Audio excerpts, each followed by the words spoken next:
कैसे आप सभी लोग हैं? आप सभी लोग को दोस्तों इस सेशन से जुड़ने के लिए बहुत बहुत स्वागत है दोस्तों। जैसा कि आप सभी लोग जानते हैं कि डेली बेसिस पे हम इस चैनल पे करंट अफेयर्स को डिस्कस करते हैं। आज दोस्तों उसी संदर्भ में हमारे पास एक कहानी है दोस्तों, एक ऐतिहासिक घटना आप कह सकते हैं कि जो प्रेजेंट से जुड़ा जा सकता है।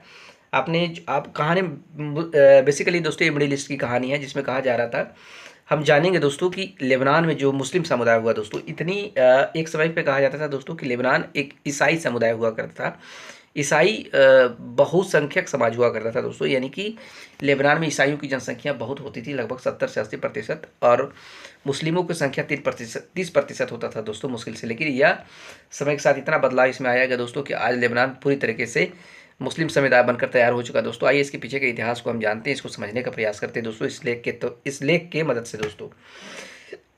कभी लेबनान को पूर्व का पेरिस कहा जाता था दोस्तों, लेकिन कैसे ईसाई बहुल देश से बन गया मुस्लिम देश दोस्तों। लेबनान कभी एक ईसाई बहुल देश था, जिसे इसकी राजधानी बेरूत के लिए पूर्व का पेरिस कहा जाता था। 20वीं सदी के मध्य तक लेबनान मिडिल ईस्ट में व्यापार और संस्कृति का एक केंद्र था दोस्तों, जिसकी विविधता और राजनीतिक संतुलन ईसाइयों के प्रभुत्व को दर्शाते थे। लेकिन 1970 के दशक में शुरू हुआ गृह युद्ध और फिलिस्तीनी शरणार्थियों के आने के बाद धार्मिक समीकरण बदलने लगे दोस्तों। ईसाइयों का पलायन और मुस्लिम समुदाय की वृद्धि ने लेबनान को मुस्लिम बहुल देश बना दिया है। लेबनान का इतिहास बेहद जटिल और उतार चढ़ाव से भरा है दोस्तों। 20वीं सदी के मध्य में लेबनान एक ईसाई बहुल देश था, जहां लगभग 70% आबादी ईसाई थी और 30% मुस्लिम था दोस्तों। 1970 तक यह मिडिल ईस्ट का एकमात्र गैर मुस्लिम देश हुआ करता था। मिडिल ईस्ट में यानी सारे मुस्लिम देश होते थे, उसके अलावा सिर्फ एक ही ऐसा था जिसमें गैर मुस्लिम देश हुआ करता है, और इसकी राजधानी बेरूत को पूर्व का पेरिस कहा जाता था दोस्तों। यह व्यापार की दृष्टि से बहुत ही समृद्ध है, क्योंकि अफ्रीका, एशिया और यूरोप के व्यापारी बेरूत में आते थे और विभिन्न धर्मों के लोग यहाँ स्वतंत्र रूप से अपनी धार्मिक गतिविधियाँ करते थे।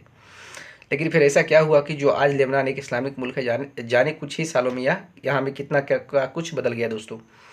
यह बात साल 1943 की है। यह लेबनान में राष्ट्रीय समझौते नेशनल पैक्ट के तहत राजनीतिक व्यवस्था को धार्मिक आधार पर बांटा गया था दोस्तों। देश के उच्चतम पद जैसे राष्ट्रपति जो ईसाई होना चाहिए था, प्रधानमंत्री सुन्नी मुस्लिम और संसद अध्यक्ष शिया मुस्लिम, इन धार्मिक समुदायों के बीच बटे हुए थे दोस्तों। इस व्यवस्था का आधार 1932 की जनगणना पर रखा गया था, जिसमें 60% से अधिक आबादी ईसाई थी और बाकी मुस्लिम और अन्य धर्मों के लोग थे दोस्तों। यह समझौता कुछ समय तक शांति बनाए रखने में सफल रहा, लेकिन 1960 के दशक के बाद लेबनान की जनसंख्या में तेजी से बदलाव आया है। मुस्लिम समुदाय की जनसंख्या बढ़ने लगी और कई ईसाई पश्चिमी देशों की ओर पलायन करने लगे दोस्तों। यह परिवर्तन धार्मिक तनाव का कारण बना है, क्योंकि मुस्लिम समुदाय ने राजनीतिक हिस्सेदारी की मांग बढ़ा दी थी दोस्तों। इस कहने का मतलब हुआ कि मुस्लिमों को संख्या बढ़ने लगा दोस्तों, तो इसमें अपना एक तरीके से अपने राजनीतिक हिस्सेदारी को बढ़ाने का भी मांग करने लगा। इस दौर में कई ईसाइयों ने इस्लाम धर्म स्वीकार कर लिया दोस्तों। कई ईसाइयों ने भी इस्लाम धर्म स्वीकार कर लिया, जिसमें धार्मिक समीकरण और असंतुलित हो गया दोस्तों। बेरूत को ये मेन कारण था वहाँ का थी बनने में। बेरूत को पूर्व का पेरिस कहा जाता था, इसकी क्या वजह थी? हालांकि इस बीच लेबनान अफ्रीका, एशिया और यूरोप के बीच व्यापार का एक महत्वपूर्ण केंद्र बन गया था दोस्तों, जिसकी राजधानी बेरूत को पूर्व का पेरिस भी कहा जाता था। अंतर्राष्ट्रीय व्यापारियों के लिए आकर्षण का केंद्र था दोस्तों। यहाँ व्यापारियों को धार्मिक स्वतंत्रता का लाभ था, जहाँ वे बेधड़क अपना व्यवसाय कर सकते थे। व्यापारिक दृष्टि से इसे एक प्रमुख बंदरगाह के रूप में जाना जाता था दोस्तों। यहाँ की रणनीतिक स्थिति इसे व्यापारियों के लिए एक आसान रास्ता बनाती थी दोस्तों। इसके बाजारों में भारतीय मसाले, यूरोप के कपड़े, अफ्रीकी वस्त्रों को भरमार होती थी। इस व्यापारिक समृद्धि के चलते लेबनान की अर्थव्यवस्था में तेजी से बढ़ी दोस्तों। अवस्था तेजी से बढ़ोतरी हुई।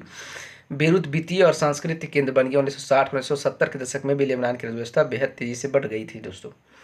लेकिन इस बीच ही लेबनान में आंतरिक राजनीतिक अस्थिरता भी बढ़ी है, जिसमें धार्मिक संघर्ष और बाहरी शक्तियों का हस्तक्षेप होने लगा दोस्तों।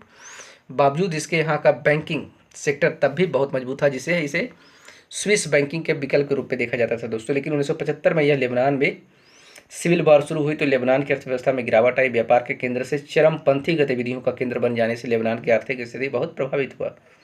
कहते हैं इस बार में ईसाई और मुस्लिम गुट आमने सामने आ गए थे, और इस बीच फिलिस्तीनी शरणार्थी की बढ़ती जनसंख्या, इसराइल के हमलों ने इस संघर्ष को और भी जटिल बना दिया। इस युद्ध में सीरिया, इराक, इसराइल जैसे देश ने भी हस्तक्षेप किया दोस्तों, जिससे यह सिर्फ एक घरेलू संघर्ष न बनकर एक अंतर्राष्ट्रीय मुद्दा बन गया। इस बीच हिजबुल्लाह और अन्य चरमपंथी गुटों का उदय हुआ, जिन्होंने मुस्लिम बहुल इलाकों में अपना प्रभुत्व स्थापित किया दोस्तों। कहते हैं युद्ध 1990 में ताइफ एग्रीमेंट के साथ खत्म हुआ था दोस्तों, जिसमें देश की सत्ता को धार्मिक आधार पर फिर से बांटा गया था दोस्तों। राष्ट्रपति पद ईसाइयों के लिए और प्रधानमंत्री पद सुन्नी मुस्लिम के लिए आरक्षित कर दिया गया था। हालांकि इस बार मुस्लिम समुदाय को अधिक राजनीतिक हिस्सेदारी दी गई, जिससे देश के भीतर का असंतुलन कम हुआ दोस्तों। लेकिन सिविल वार और पलायन के चलते लेबनान की धार्मिक जनसंख्या में बड़ा बदलाव आया है। बड़ी संख्या में मुस्लिम शरणार्थी ने देश में प्रवेश किया और बस गए दोस्तों, जिससे लेबनान की राजनीति में मुस्लिम समुदायों का वर्चस्व स्थापित हो गया। ईसाइयों की घटती संख्या और बढ़ते मुस्लिम प्रभाव के कारण देश की धार्मिक और राजनीतिक स्थिति एकदम बदल गई।